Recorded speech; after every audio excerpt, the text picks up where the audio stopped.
Levi Brown did everything he was supposed to as Troy's quarterback, setting school records, leading the Trojans to a bowl game, and not to mention winning the Sun Belt Player of the Year. All of that work led to today's choice by the Buffalo Bills. The Bills chose Brown in the 7th round of the NFL draft today.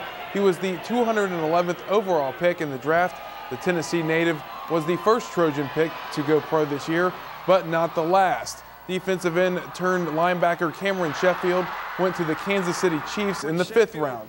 He had 66 tackles along with 7 sacks last season. Sheffield was the last pickup by the Chiefs in this year's draft. Another one of those Trojans picked was cornerback Jorick Calvin. Despite sitting out this past year at Troy, Calvin went in the 6th round to the Arizona Cardinals.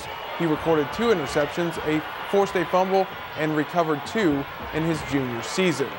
Walter McFadden was the only Auburn Tiger chosen in the draft today. The former Tiger cornerback was chosen in the 5th round by the Oakland Raiders. Auburn running back Ben Tate was the only other Auburn player chosen in this year's draft. He went to the Houston Texans in the 3rd round. Brandon Dederick had a long path to the NFL. The Crimson Tide senior from Kentucky was shot just days before the 2009 season. The senior played in all 14 games for the national champs. However, he only recorded 23 tackles as a senior. Those 23 tackles were enough for Bill Belichick and the New England Patriots. They chose Dederick in the 7th round today. Scouts say despite Dederick's lack of stats, his versatility on the line makes him an attractive pickup. Cornerback Marquise Johnson went 211th overall in the 7th round to the St. Louis Rams today. Johnson started 10 games last season and recorded 1 interception and a team-high 17 pass breakups for the Tide. A total of 7 Alabama players from last year's national title team were drafted in this year's draft.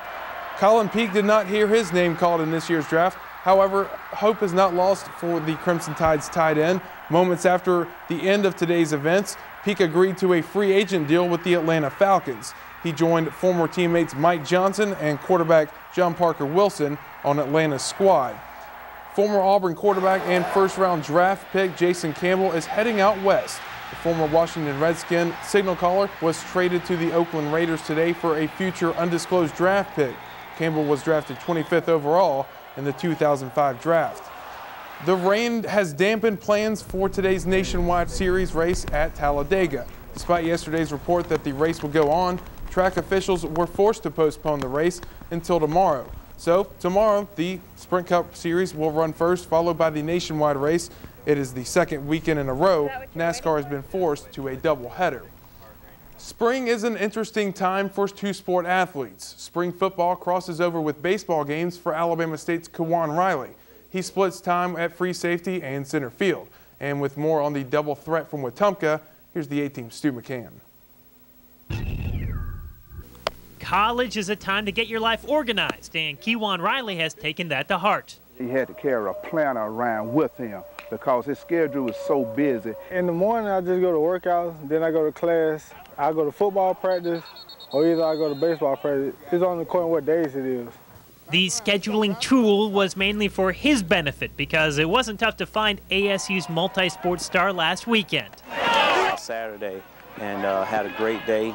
Got an interception that, almost went back for a touchdown, and then I went out Sunday to watch the baseball game, and there he was going to catch him in center field.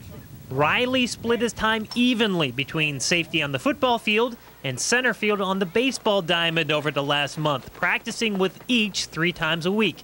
The helmet and shoulder pads have priority since it's the sport paying for school, but a turn at the plate is just as important to the player. I love both of the sports, so I chose here because I could play both of them. I've always been like that. I always want to make the play. I always want to do something good for my team. So you're talking about a top-notch player that'll probably be all-SWAC player for the next 3 years here. If you can get you a good athlete, and he's a baseball player, you got a good character. He also has the characteristic that translates to both sports, speed.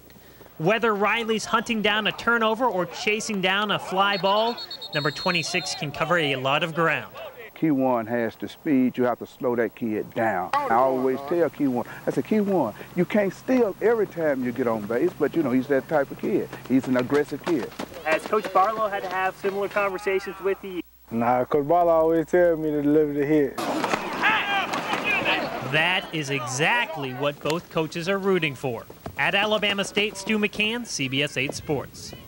Thank you so much, Stu. That's a look into sports. Let's go back to Anjali at the news desk. All right, thanks so much, Patrick.